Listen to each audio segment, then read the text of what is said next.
Peacemakers of Christo. நீ நம்பினவன் வெறும் வார்த்தையில்தான் உன்னை மயக்கி, நானா இல்லை உன் வாழ்வை தன் செயலினால் வாழ வைத்தானா? யோவான் சுவிசேஷம் 21வது அதிகாரம் 16வது வசனத்திலே இரண்டாம் முறையாக இயேசு அவரிடம், யோவானின் மகன் சீமோனே, நீ என் மீது அன்பு செலுத்துகிறாயா என்று கேட்டார். அவர் இயேசுவிடம், ஆம் ஆண்டவரே, எனக்கு உம்மிடம் அன்பு உண்டு என உமக்கு தெரியுமே என்றார். இயேசு அவரிடம், என் ஆடுகளை மேய் என்றார். ஜெபிப்போம். என் நேச பிதாவே, கர்த்தவாகிய கர்த்தாவே, உன்னத தெய்வமே, அந்நாளிலே இந்த உலகத்திலே நீர் வாழ்ந்த பொழுது ஆண்டவரே ஊர் ஊராக சென்று சுவாமி ஆண்டவரே, மக்கள் அனைவரும் ஐயோ நல்ல தலைவர் கிடைச்சிட்டாரு, நம்முடைய மீட்பர் வந்து விட்டார், இவரை நம்பினால் நம் வாழ்வு சுகமாகும், நம்முடைய வாழ்க்கை மாறும், நமக்கு எல்லா நல்ல விஷயங்களும் நடக்கும், நமக்கு நீதி கிடைக்கும், நான் கஷ்டத்திலிருந்து விடுபடுவேன் என்று ஆண்டவரே உன் பின்னாடியே வந்தார்கள் ஆண்டவரே.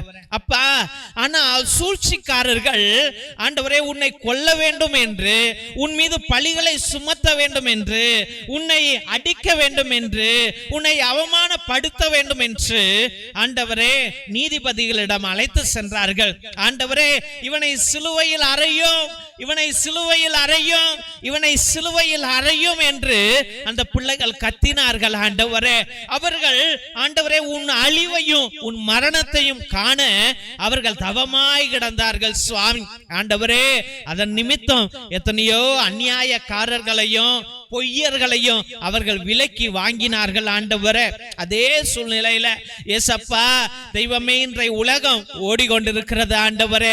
மக்கள் அனைவரும் எதையோ நீதியை தேடி ஓடுகிறார்கள் ஆண்டவரே, அன்பை தேடி ஓடுகிறார்கள், நல்ல ஒரு லீடரை தேடி ஓடுகிறார்கள் ஆண்டவரே, யாராவது வழிகாட்டுவாங்களா என்று தேடி ஓடுகிறார்கள் ஆண்டவரே, மறு வாழ்க்கை கிடைக்க வேண்டும் என்று ஓடுகிறார்கள், எனக்கு என்னுடைய பிள்ளைக்கு நல்லது நடக்கணும்னு ஓடுகிறார்கள் ஆண்டவரே. ஏசப்பா, இன்னைக்கு எல்லாமே ஃபெயிலியரா போய் கொண்டிருக்கிறது ஆண்டவரே. சூழ்ச்சிக்காரர்களுடைய வார்த்தைகள் பெரியதாக இருக்கிறது ஆண்டவரே, ஆனால் யார் சூழ்ச்சி செய்கிறது என்று தெரியவில்லை சுவாமி. ஆமா ஆண்டவரே, இவர்கள் நல்லவர்களா அவர்கள் நல்லவர்களா மனிதர்களுக்கு தெரியவில்லை ஆண்டவரே. அப்பா, இவர்கள் நல்லவர்கள் என்று பாதி பேர் ஓடுகிறார்கள், அவர்கள் நல்லவர்கள் என்று பாதி பேர் ஓடுகிறார்கள் சுவாமி. ஆனால் எங்கு சென்றாலும் நிம்மதி இல்ல சுவாமி, எங்கு சென்றாலும் ஆண்டவரே நீதி கிடைக்கல ஆண்டவரே. போராட்டம் சுவாமி, வாழ்க்கை முழுவதும் போராட்டம் ஆண்டவரே.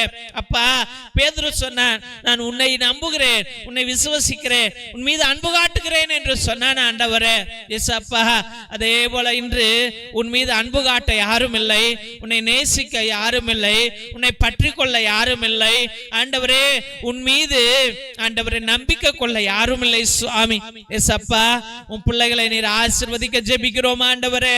ஒவ்வொரு பிள்ளைகளையும் பலப்படுத்துங்க ஆண்டவரே, ஒவ்வொரு பிள்ளைகளையும் ஆசீர்வதிங்கப்பா, ஒவ்வொரு குடும்பத்தை ஆசீர்வதிங்கப்பா ஆண்டவரே. நீதிக்காகவும் உண்மைக்காகவும் பரிசுத்தத்திற்காகவும் மறு வாழ்வுக்காகவும் வாழ்வில உயர்வுக்காகவும் ஓடுகிற பிள்ளைகள் மரணப்பட்டு போகிறார்கள் ஆண்டவரே, மனமுடைந்து போகிறார்கள் ஆண்டவரே, உற்றா உறவினர்களை இழந்து போகிறார்கள் சுவாமி.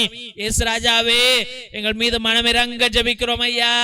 எங்களுக்கு வாழ்வு கொடுக்கிற தேவன் நீர்தான் அல்லவா, எங்கள் வாழ்வை மாற்றுகிற தேவன் நீர்தான் அல்லவா.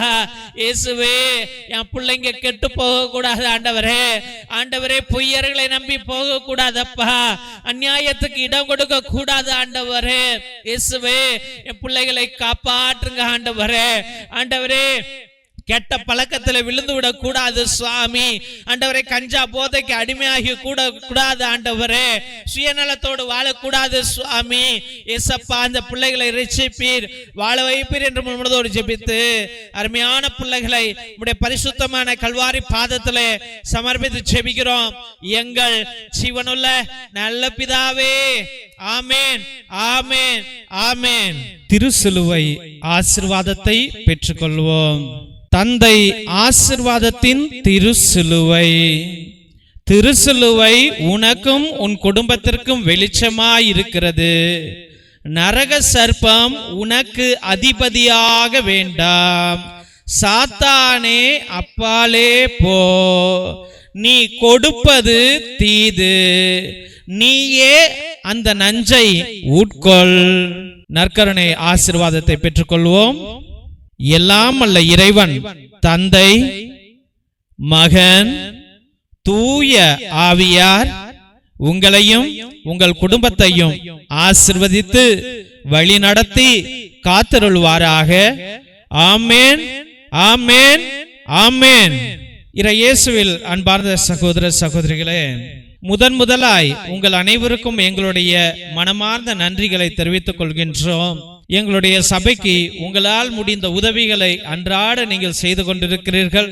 அதற்காக எங்களுடைய ஆயர் மோஸ்ட் ரெவரண்ட் ஹிபோரா குசாலா சார்பாகவும் எங்களுடைய சபை தலைவர் ஃபாதர் கிஷோர் சார்பாகவும் எங்களுடைய மனமார்ந்த நன்றிகளை தெரிவித்துக் கொள்கின்றோம். நீங்கள் அனுப்புகின்ற ஒவ்வொரு பழைய துணி, பத்தாத துணி, புது துணிகள் அனைத்தையும் மற்றும் நோட்டு, பேனா, புஸ்தகங்கள் மற்றும் சோலார் லைட் அனைத்தையும் நாங்கள் பகிர்ந்து கொண்டிருப்பதை இதோ இந்த போட்டோல உங்களுக்கு காமிச்சிருக்கிறோம். ரொம்ப நன்றி. கடவுள் நிறைவாக உங்களுடைய நல்ல உள்ளங்களையும் இல்லங்களையும் ஆசிர்வதிக்க நாங்கள் அன்றாட ஜெபித்துக் கொள்கின்றோம். மற்றுமாக உங்களால் முடிந்த அளவுக்கு உங்களுடைய உற்றா உறவினரிடம் சொல்லி கூட இந்த பழைய துணி, பத்தாத துணி, பயன்படுத்தாத துணிகளையும் மற்றுமாக ஏதாவது நோட்டு, பேனா, புஸ்தகங்களை கூட நீங்கள் தொடர்ந்து அனுப்பும்படியாக அன்போடு வேண்டுகின்றோம். மற்றுமாக தெய்வ பிள்ளைகளே, ஒரே குருவானவர் ஃபாதர் டேவிட், அதாவது நான் ஒவ்வொரு நாளும் மதியம் 3 மணியிலிருந்து 5 மணி வரைக்கும் உங்களுக்காக இறை இரக்கத்தின் ஜெபமாலை, நேர்த்தி திருப்பலி, கிரகோரியன் மாஸ், ஆராதனை, உன்னத திருப்பலியை ஒரே குருவானவராக ஆண்டவருடைய சந்நிதியிலே ஆண்டவரோடு பேசிக்கொண்டு உங்களுக்காக ஜெபிக்கிறேன். நீங்கள் கொடுக்கிற அந்த 100 ரூபாய்க்கு நியாயமான காரியங்களை நாங்கள் எங்களால் முடிந்த அளவுக்கு செய்கிறோம். அதனால தெய்வ பிள்ளைகளே, நீங்கள் அனைவரும் நேர்த்தி திருப்பலி, அதாவது உங்கள் விண்ணப்பங்கள் நிறைவேறவில்லை என்றால் 3 திருப்பலி, 5 திருப்பலி, 7 திருப்பலி, 9 திருப்பலி, 12 திருப்பலி, 21 திருப்பலி, 30 திருப்பலி, 33 திருப்பலி என்று நீங்கள் அர்ப்பணிக்கலாம். இல்ல நன்றி திருப்பலியாக கூட அர்ப்பணிக்கலாம். இல்ல ஆத்மாக்களுக்காக, ஆத்ம இளைப்பாறுதல் அடைவதற்காக கிரகோரியன் மாஸை நீங்கள் அர்ப்பணிக்கலாம். அதாவது 30 திருப்பலியை நீங்கள் அர்ப்பணிக்கலாம் என்பதை அன்போடு தெரிவித்துக் கொள்கின்றோம். மற்றுமாக மிரக்கல் ஆயில் எத்தனையோ நோய்களையும் எத்தனையோ வலிகளையும் அகற்றி போடும் குழந்தை பாக்கியத்திற்கு, ஆஸ்மாவுக்கு, மூச்சு வாங்குவதற்கு, மூச்சு திணறலுக்கு, வயிற்று வலிக்கு அனைத்திற்கும் இது உதவும். முழங்கால் வலிக்கு, சுகர், பிபி அனைத்திற்கும் இது உதவும். இதை தயவு செய்து நீங்கள் வாங்கி பயன்படுத்தும்படியாக அன்போடு வேண்டுகின்றோம். இரத்தத்தின் விடுதலை ஜெப புத்தகம், இது உன்னத புத்தகம். ஆதி காலத்தில் நம்முடைய மூதாதையர்கள் பயன்படுத்திய வல்லமையான ஜெபங்கள், செபஸ்தியார் தகடு, அந்தோனியார் தகடு செய்வதற்காக கட்டு ஜெபங்களை வைத்து எழுதியார்கள். அந்த ஜெபங்களை உடைய இந்த புத்தகம் வல்லமையானது. செய்வினைகளை அகற்றுவதற்கும், சாத்தான்களை விரட்டுவதற்கும், கட்டுகளை உடைப்பதற்கும் இது பயன்படும். இதையும் நீங்கள் வாங்கி பயன்படுத்தும்படியாக அன்போடு வேண்டுகின்றோம். மற்றுமாக தெய்வ பிள்ளைகளே, இந்த சேனலை தயவு செய்து ஆண்டவருடைய ஊழியத்திற்காக நாங்கள் பயன்படுத்தி கொண்டிருக்கிறோம். மக்களுக்காக அனுதினமும் ஜெபிக்க, என்னாலும் ஆண்டவர்கிட்ட பரிந்துரை செய்ய வேண்டும் என்று இந்த சேனலை வழி நடத்தி வந்து கொண்டிருக்கின்றோம். அதனால் உங்களால் முடிந்த உதவிகளை செய்யுங்கள். மற்றுமாக தெய்வ பிள்ளைகளே, இந்த சேனலை சப்ஸ்கிரைப் பண்ணுங்க, இதை ஷேர் பண்ணுங்க, உங்கள் தெரிஞ்சவங்கள்ட்ட சொல்லி ஒவ்வொரு நாளும் மதியம் 3 மணியிலிருந்து 5 மணி வரைக்கும் நடக்கும் ஜெபத்திலே கலந்து கொள்ளும்படியாக அன்போடு வேண்டுகின்றோம். Praise the Lord. God bless you all.